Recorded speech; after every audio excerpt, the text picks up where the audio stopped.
종합제TV 시청자 여러분 안녕하십니까. 2026년 3월 24일 오전 11시 30분입니다. 지난 24시간 동안 세계가 요동쳤습니다.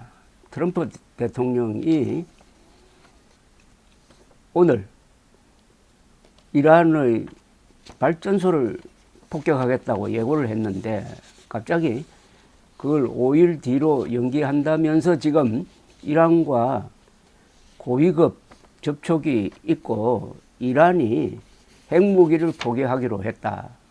또는 호르무즈 해협 봉쇄를 풀고 미국과 이란이 공동 관리하도록 했다는 등등의 놀라운 발표를 했습니다. 그런데 그렇게 됐을까 하는 이야기가 나오기 시작을 했습니다.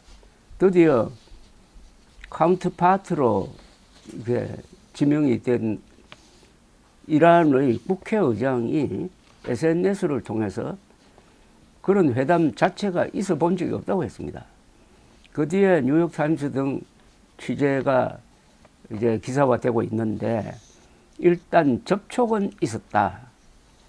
제3국을 통해서 서로 메시지를 주고받고 미국 특사와 이란의 외무부 장관이든지 누구와 이렇게 전화 통화는 있었는데 그것은 협상도 아니고 협상을 위한 준비 정도로 봐야 된다. 이렇게 기사가 나오는 거 보니까 어제 밤에 트럼프가 세계를 향해서 좀 심하게 이야기하면은 사기를 친 겁니다. 그런 합의가 있을 수가 없죠. 지금 이란이 핵무기를 포기한다고요? 핵무기를 포기하면 이란이 남는 게 뭐가 되겠습니까? 호르무즈 해협을 관리를 한다? 공동 관리를 한다? 그게 하룻밤에 합의가 이루어질 수가 있습니까? 그런데 어제 왜 트럼프가 그런 괴상한 행동을 했느냐 하면은 일단 어떤 그 영화 장면을 연상케 합니다. 서부 영화에서 보면은 벽시계를 딱 갖다 대놓고 예컨대 바늘이 정오를 딱 가리키는 순간 서로 총을 뽑기로 약속을 하고 딱 대기하고 있을 때 이제 5초 전쯤 됐을 때 어느 한쪽이 이제 그만 잠시 이렇게 손을 흔들어 가지고 대결을 연기하는 그런 모습을 벌린 게 트럼프였습니다. 트럼프는 발전소를 때린다고 호기롭게 이야기를 하기는 했는데 여기에 이란이 굴복하기는커녕 때리면은 우리도 인프라를 때리는데 주로 에너지 인프라 그리고 담수화 공장을 때리겠다고 했습니다. 담수화 공장을 때린다는 말은 사우디, UAE, 두바이, 카타르, 쿠웨이트에 있는 담수 공장을 때린다는 건데 그거는 치명적입니다. 사막에 있는 사람들이 이렇게 지금 호화롭게 살고 있는 것은 바닷물을 담수로 만드는 공장이 가동하고 있기 때문입니다. 그걸 때려버리면 우선 식수 부족 사태가 일어날 것 아닙니까? 그러면 그 사막에 사는 사람들이 오아시스로 도망을 가든지 뭘 해야 될 것 아닙니까? 생명줄입니다. 담수화 공장은. 그러니까 트럼프도 약속대로 발전소를 공격할 배짱이 생기지 않았다. 이렇게 보여집니다. 그러나 어쨌든 어제 트럼프의 그 이야기는 대결 구도에서 먼저 협상하자는 메시지를 보낸 거죠. 트럼프는 어제 이란이 협상하자고 나왔다고 했는데 그건 거짓말일 겁니다. 자신이 협상 이야기를 꺼냈고 협상이 상당히 진전이 있다고 한 부분은 그건 거짓말이고 그렇게 함으로써 일단 잠시 석유 시장에서 석유값이 떨어졌습니다. 그런데 이게 오래 가겠습니까? 이제 트럼프는 출구 전략을 펴고 있다는 것이 확실한데 강한 입장에서 출구 전략을 구사하느냐 아니면은 약한 입장이냐 이게 문제인데 이란이 보기에는 트럼프는 약한 입장이라고 판단할 겁니다. 우선 호르무즈 해협을 단기간에 풀 방법이 없고, 그렇게 하려면은 지상군을 투입해야 되는데 그건 장기전으로 가는 것이고, 그야말로 정치적으로 또 선거에서 참패하는 길이다.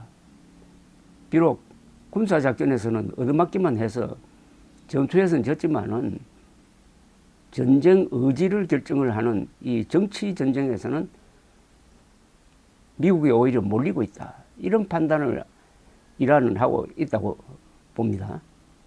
그래서 시간이 어느 쪽에 있느냐가 제일 중요한데, 이란은 시간은 우리 쪽에 있다고 판단할 겁니다. 그러나 트럼프는 이 전쟁을 한 달 이상 끌어가면은 선거에서 폭망한다 라는 공포심을 갖고 있을 것이므로 시간이 결코 미국 편이 아니다. 이스라엘은 조금 다른 문제입니다만은 그런 관계가 있는데, 자, 이제 근본적으로 어디서 문제가 생겼느냐 하면은, 미국이 이번엔 트럼프가 이번에도 이란의 역사와 문화와 민족성과 이런 걸 모르고 그냥 베네수엘라 정도로 알고 덤볐던 것이 분명합니다. 베네수엘라는 마두로 부부를 전격작전으로 납치를 해가지고 오니까 아무도 여기에 저항하지도 않고, 그 뒤에 대통령직을 인수한 사람은 고분고분하게 미국 말을 잘 들으니까 이란도 이렇게 하면 되겠구나 라고 자신만만했을 것이고, 그러다가 보니까 너무 자신만만하니까 거기에 따라 부작용에 대한 대책도 세우지 않았습니다. 즉 호르무즈 해협을 봉쇄할 것이 틀림없는데, 그럼 저걸 어떻게 해가지고 호르무즈 해협을 열 것이냐 하는 작전 계획 없이 덤벼들었다가 이렇게 지금 헤매고 있는 꼴입니다. 월남전 때도 마찬가지였습니다. 월남전 때도 드골 대통령 같은 사람은 월남의 역사를 잘 아는 입장에서, 월남이 프랑스의 식민지였으니까 케네디 대통령에게 절대로 월남에 들어가면 안 된다. 전 민족이 들고 일어날 때는 아무리 강대국이 물량을 퍼부어도 안 된다 라고 말렸습니다만 결국 들어갔습니다. 들어가서 전투는 다 이기는데 나중에 전쟁은 지고 말았습니다. 정치 전쟁에서 진 거지요. 전쟁의 결판은 전투 현장에서 나는 게 아닙니다. 두 국가 지도부의 전쟁 의지에서 나오는 겁니다. 그럼 민주주의 국가에서 전쟁 의지는 그 국민들의 뜻입니다. 여기서 미국은 월남을 당하지 못했습니다. 월남전으로 월남에서 약 300만 명이 죽었다고 그래요. 미국은 월남전에서 약 5만 명이 전사했습니다. 미국으로서는 5만 명 전사로 이미 전쟁 의지가 무너진 건데, 베트남 사람들은 뭐 몇백만 죽어도 한다 이래 되니까 이길 수가 없는 거죠. 이란도 마찬가지입니다. 이란 지도부는 아주 가혹한 통치를 하고 있는데, 이란 국민들이 현재는 반발하지 않고 따라가고 있습니다. 그동안 민주화 시위를 했던 사람들도 미국에 대해서 이거는 우리가 바라는 게 아니다. 우리 힘으로 정권을 바꾸는 거는 몰라도 외세가 쳐들어와 가지고 국민 전체를, 이란 국민 전체를 적으로 돌리고 학교를 폭격해 가지고 175명의 어린이를 죽이고, 그리고 인프라 민간 시설을 막 폭격하고, 이거는 이란에 대한 공격이다. 이거는 이란 국민에 대한 공격이다. 이렇게 보는 거죠. 그러면은 똘똘 뭉치게 됐습니다. 이란이 이번에 가장 큰 피해를 본 거는 이란 안에서 자라나고 있던 이 민주화 세력이 그냥 미국의 폭격으로 외국 세력화 되어버리고 말았습니다. 친정부 세력으로 만들고 말았습니다. 무엇보다도 이란의 역사를 잘못한 건데, 이란은 베네수엘라가 아닙니다. 베네수엘라는 그 독립한 지 한 200년 정도밖에 안 되지만은, 이란은 대제국을 만든 역사를 거슬러 올라가면은 한 약 3000년입니다. 이란 사람들은 또 다른 데 옮겨 다니지도 않았어요. 그 자리에. 지금 이란 그 자리입니다. 지금 이란 국토 거기서 만들어낸 세계적 제국이 5개나 됩니다. 페르시아 제국, 파르티아 제국, 뭐 사산조, 아빠시드, 사피드 이런 식으로 대제국을 만들어낼 수 있었던 것은 이러한 사람들이 우수한 면도 있을 것이고 무엇보다도 지정학적인 위치가 좋다는 겁니다. 이란처럼 지정학적 위치가 좋다. 사방이 산과 바다로 둘러싸이고 인도양과 페르시아만 그리고 호르무즈 해협을 통제할 수 있는 절묘한 자리에 있다. 그래서 약 1억 명의 지금 이란 사람들이 살고 있는데 이 사람들은 페르시아 문명에 대한 자부심이 대단하고 여기에 이슬람화 돼가지고 이슬람 중에서도 시아파가 바로 이란을 종주국으로 삼고 있습니다. 시아파는 전체 이슬람 인구 중에서 약 15%인데 이란, 이라크에 몰려 있습니다. 로버트 디 카플란이라는 아주 유명한 지정학 전문가가 있습니다. 이분이 쓴 책에서 항상 주장하는 게 이란의 지정학적 위치가 너무나 절묘해서 이란은 그냥 네이션 스테이트, 국민국가로 보면 안 되고 문명국가로 봐야 된다. 이렇게 이야기합니다. 하나의 문명권으로 봐야 된다. 비교하면 아시아에서 인도나 중국에 더 비슷한 나라이다. 중동에서의 중국이 바로 이란이다 하는 주장을 하는데 그 요약한 걸 제가 소개해 드리겠습니다. 로버트 디 카플란이 이란을 지정학적으로 어떻게 설명하느냐 이렇게 이야기합니다. 이란은 자연 요새와 같은 나라다. 북으로는 카스피해, 남쪽으로는 페르시아만, 서쪽으로는 자그로스 산맥, 북동쪽으로는 코페트 다그 산맥, 중앙엔 거대한 고원이 있다. 그러면서 카플란은 이란을 영국이 바다에 의하여 보호되듯이 산에 의하여 보호받는 나라라고 표현을 했습니다. 이란은 중동의 지리적 중심국가라는 이야기입니다. 서쪽으로는 이라크와 레반트 지역, 레바논, 이스라엘 이 지역을 말합니다. 동쪽으로는 아프가니스탄과 중앙아시아, 북쪽으로는 코카사스 지방, 남쪽으로는 페르시아만을 연결합니다. 그러니까 이게 중동, 중앙아시아, 남아시아의 십자로에 있는 나라가 이란입니다. 그러니까 이란은 자연스럽게 제국이 되는 질이라고 했습니다. 아케메니드 제국, 이걸 페르시아 제국입니다만 아케메니드 제국, 파르티아 제국, 사산 제국은 메소포타미아, 페르시아, 중앙아시아, 레반트, 레바논 일부입니다. 레바논 근방 시리아, 이스라엘, 레반트 일부를 공통적으로 지배했다는 겁니다.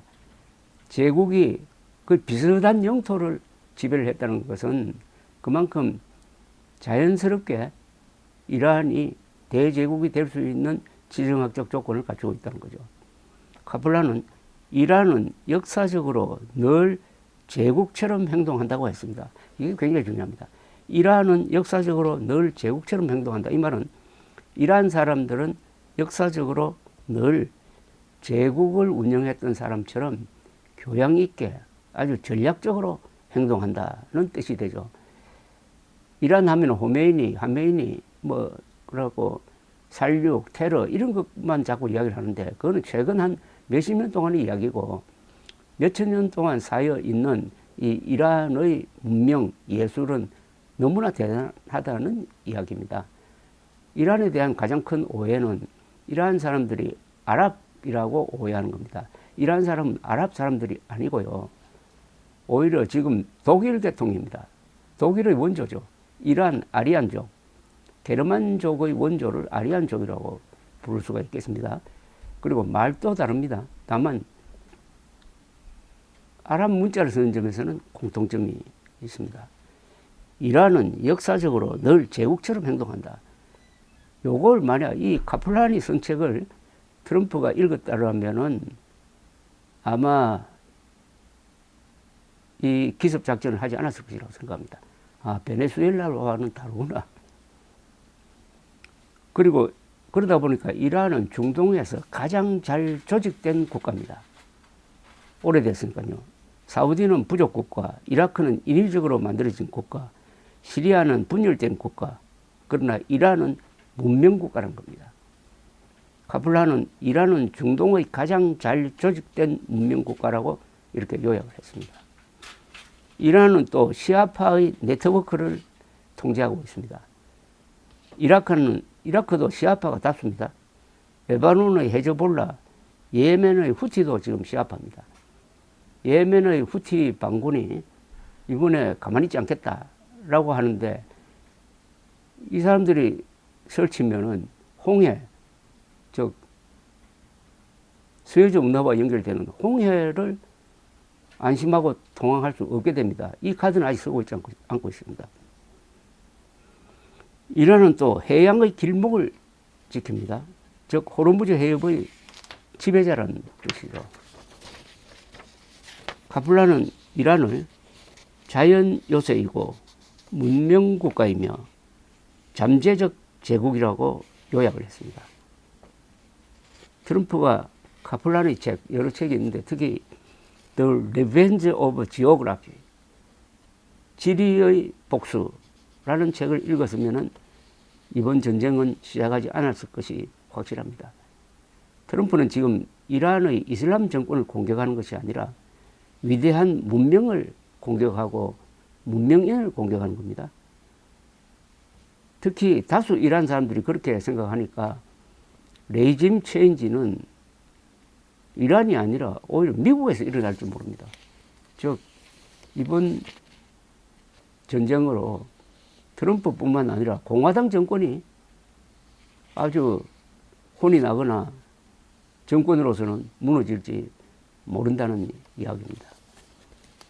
저는 중앙아시아, 중동, 스페인, 북아프리카, 이스라엘, 또 파키스탄, 인도를 여행을 했습니다. 이란을 둘러싸고 있는 나라를 여행하면은 자연스럽게 이란, 페르시아 문명과 만납니다. 세계에서 가장 아름다운 건물로 칭송받고 있는 세계 7대 불가사의에 들어가 있는 뉴델리, 인도 뉴델리 근방의 타지마할. 타지마할은 바로 이란 건축가들이 만들었습니다.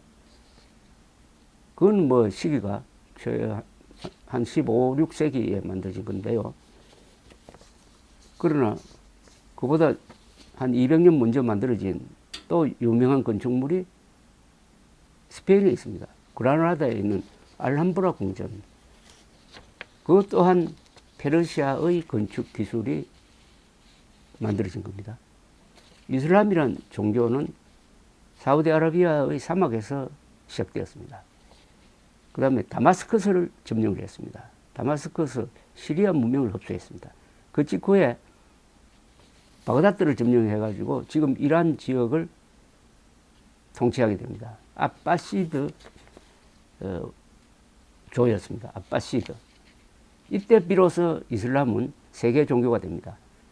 이슬람은 이란의 그 오래된 예술, 건축, 문화를 흡수를 해가지고 기독교와 맞먹는 세계 종교로 바뀌는 겁니다. 여기에도 이란이 있었습니다.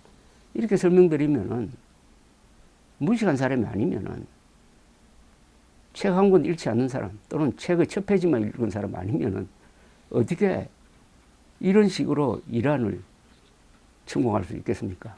이미 일은 벌어졌고 이제 역사가 짧은, 힘은 좋은데 역사가 짧은 미국이 역사가 긴 대제국의 본산인 이란을 쳐서 무슨 일이 벌어지고 있는지 앞으로 살펴보면은 이 또한 좋은 역사 교육, 지정학 교육이 될 것으로 보입니다. 감사합니다.